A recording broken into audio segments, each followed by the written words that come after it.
Hello everybody and welcome to another LEC interview. I have the pleasure to be here with Carzzy, the bot laner for Mad Lions, after this banger of a match against Rogue in the first round of the playoff. Thank you very much for being here, Carzzy, first of all. And how do you feel after this banger of a series? Thank you. So I feel very proud of my team, and I'm happy that we won. It it means a lot to me, especially because a lot of people don't think that we were good enough to like beat Rogue. So now we proved them wrong. It feels great. Yeah, something on the doubters, of course. And another thing that a lot of people said is that last year you played your first playoff match online, and many people said it was a buff for you guys because you were rookies and everything, and then you didn't perform that well at Worlds. But I guess you have killed this narrative of being online abusers with this absent, right? Yeah. Wait, you asked if we killed the narrative that we are online abusers, right? Yeah. Okay. Yeah. Sure. I mean, Humid, we prefer playing on stage. Armor also prefers playing on stage. Kaiser also prefers to play on stage nowadays, and Elyoya, he likes stage as well. So we are not onliners anymore. Yeah, I already asked Elyoya a few weeks ago if he wanted to play on stage, and of course he felt a bit nervous. But it feels like all of you are like emotionally driven players, and that actually benefits you on stage because you get all the adrenaline rush, right? Yeah, and it's just like that. Yeah, feels good. I wish we had some audience because I think they will enjoy your screamings and everything. But let's talk about the series because after watching the games, I'd say that Mad Lions have shifted the playstyle a bit from other lanes to playing around bot lane. And I don't know if this was due to the matchup against Rogue or the team just feels more comfortable playing around your lane now. We just feel a lot more comfortable playing around bot, and it works for us, so we just do it. We just try to dive the enemy bot lane and abuse them as much as possible. Yeah, and was it because of the new patch? Because I didn't see many changes to the marksman role, for example, and of course, changes to other lanes or other items and everything affect the role indirectly. But do you feel that the marksman role is balanced at the moment? I think that ADCs are quite OP when ahead, especially Jinx, and we could see that. Like in the second game, I got really ahead, and they just couldn't do anything to me anymore. And I think that if you're playing around bot and you get your bot lane ahead, it's 10 times easier to play the game instead of like getting your top laner ahead or mid laner. It's just much easier to play from bot because there are two people who are Yeah. ahead. Yeah, I completely agree. And would you walk me through your perspective on how the drafts developed throughout the series? Because they were really interesting with the priority on Senna Cho'Gath, then the Thresh, Hecarim, Orianna. I mean, I'm not quite sure because we don't expect them to play such picks because we don't value them highly. Mhm. So we were kind of surprised by them like putting Senna on such a high prio.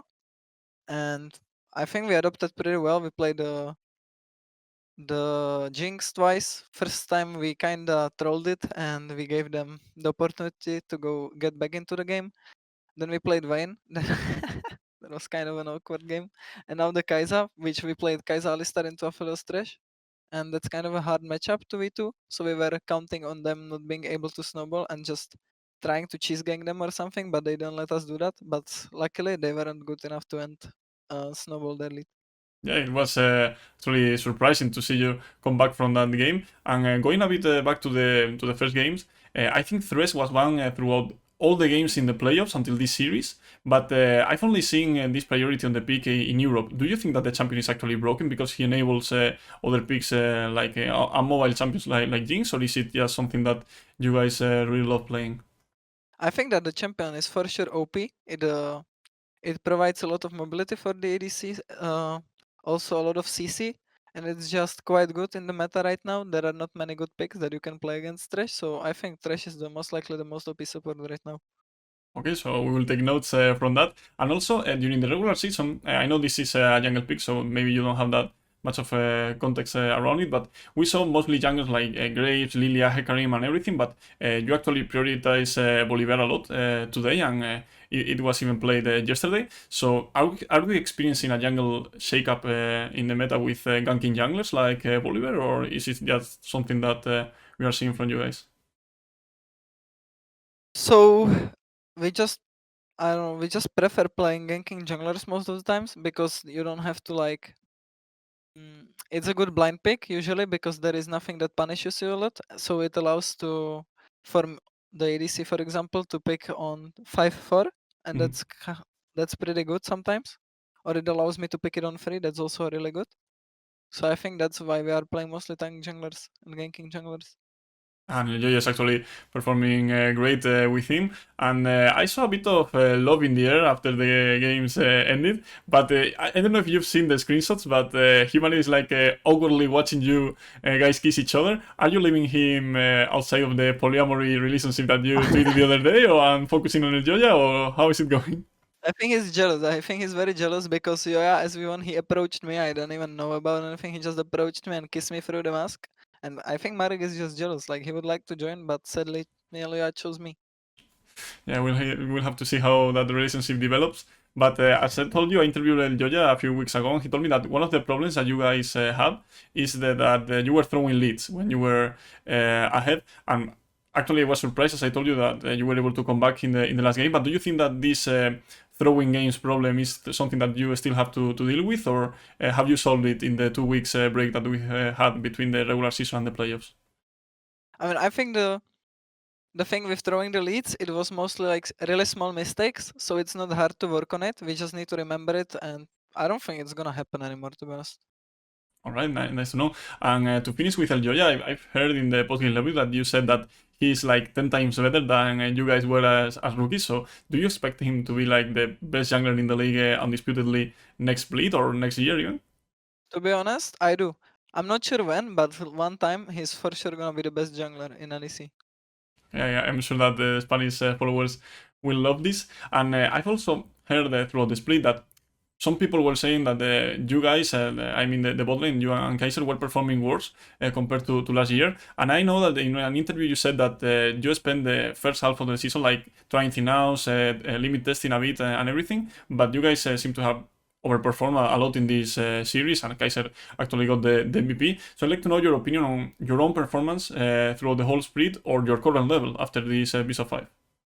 And I think that during the regular split, I was just not performing well because I wasn't demanding and I didn't want the game to be played around me. But during the playoffs, during this best of 5, I was kind of making the game about me with Elyoya, and we were just playing for bot a lot, and that allows me to shine. Even though some matchups were rough, I don't know. I was just trolling some matchups really hard. But as long as you have fun, it doesn't even matter if you troll, if you're not playing against like Demon or someone. Yeah. So overall, I think that we are pretty good with Kaiser. Like right now, we talk a lot about the matchups and we have a big knowledge, like great knowledge about the game. So I think we are really good. Yeah, I have to agree after watching this series. And you're going to have the rematch that you asked for in Twitter against G2 Esports in the winners semifinals. And I guess you watched the best of 5 yesterday against Schalke and Urfia. So tell me, how do you think that the series is going to unfold, or how do you see G2 Esports performing after what we saw yesterday? Uh, you asked how it's gonna be next week, right? With Yeah. G2. Yeah, so I think that G2 is gonna improve and they are not gonna play like they played this week, and it's gonna be a lot harder to beat them than it would be right now. So I'm kind of excited to play against them because playing against G2 always makes you improve because they are playing really well most of the times. And yeah, if we beat them, I'm hoping for rematch. I would love to beat G2 in the finals. That would be great. And what do you think about the lower bracket? Because we have Schalke against Fnatic, and the winner of that series will face Row. Who do you think that will reach the lower bracket finals? I think it's gonna be Rogue. I think that Fnatic is gonna beat Schalke, but I think that Rogue is also gonna beat Fnatic. It might be a close BO5, but I think that they are gonna win in the end. Yeah, I have to agree. And let's go a bit off topic now, because I've seen that you had many interaction with Flacket, for example. So how's your relationship with the Mad Lions Madrid bot laner? I mean, we don't talk to each other, but we are kind of. It looks like we are the same personality, and I think so as well. Like we are very similar as a person. So I like Flacket. Like he's sympathetic to me. I don't, I guess he will love hearing that from you. And I also saw a tweet in which you said that you wouldn't know what to do without anime. And I know that, for example, you have this Naruto avatar right now. So which are your favorite animes of all time? okay, so So far, the best is Naruto. Second is, I mean, there is actually a lot I like. There is like Attack on Titan, then ReZero, then Naruto, then Hunter x Hunter. What else? How is it called? Promise Neverland. The Promise Neverland. That's also really good. I like it. Then I like. I've seen so many animes. Like I don't know how it's called. The anime where there are like sister and brother and they are in a game. I don't know how it's called. I don't really know because I haven't watched many, but maybe Sword Art Online. No, I mean, so I like Sword Art Online as well. Then I like Death Note. I mean, there is too much. Yeah, I yeah. would have to talk about it for too long. No, doing. I think that's fine. And I also saw a tweet in which you said that you aren't really that familiar with the nick Carzzy. So are you actually thinking about changing it? Because Kaiser, for example, changed it and it was a great rebranding. So are you looking into that? I mean, I'm most likely gonna keep my nick because like most of the people already know me as Carzzy, and it would be a waste if I renamed. And I think people take me as Carzzy. It's just my personal thing, but it's not a big deal to be honest. Okay, I think it's a nice decision on your side. So that will be pretty much all from me. I don't know if you have something to say to the Spanish follower. Maybe Elyoya or Danes or Mac have told you any words, but this will be a lovely time to say something. Uh, El Poya. Yeah, That's El all I Polla can Gap is say. always the way to go. So yeah, thank you very much for doing the interview. I know that you must be really tired. So again, thank you very Thank you. much, and to Mad Lions for facilitating it, and best of luck. Thank you very much. So yeah, remember to follow him on social media. You have his handle on the overlay, and if you like the interview, remember to subscribe to the channel, to drop a comment or a like, because all of that helps sharing the content to other league fans. And thanks for watching. Have a fantastic week. De estar escuchando este mensaje significa que te has visto todo el vídeo, así que te lo agradezco una barbaridad por apoyar el contenido, y si quieres seguir apoyándolo puedes hacerlo suscribiéndote, que te va a salir por aquí un iconito para que lo hagas, y si quieres ver más vídeos de este tipo porque te han gustado, más allá de dejar el like, la campanita además que siempre ayuda, tienes aquí un par más para que puedas seguir viéndolo. Nada más, espero te haya gustado y nos vemos en otra ocasión.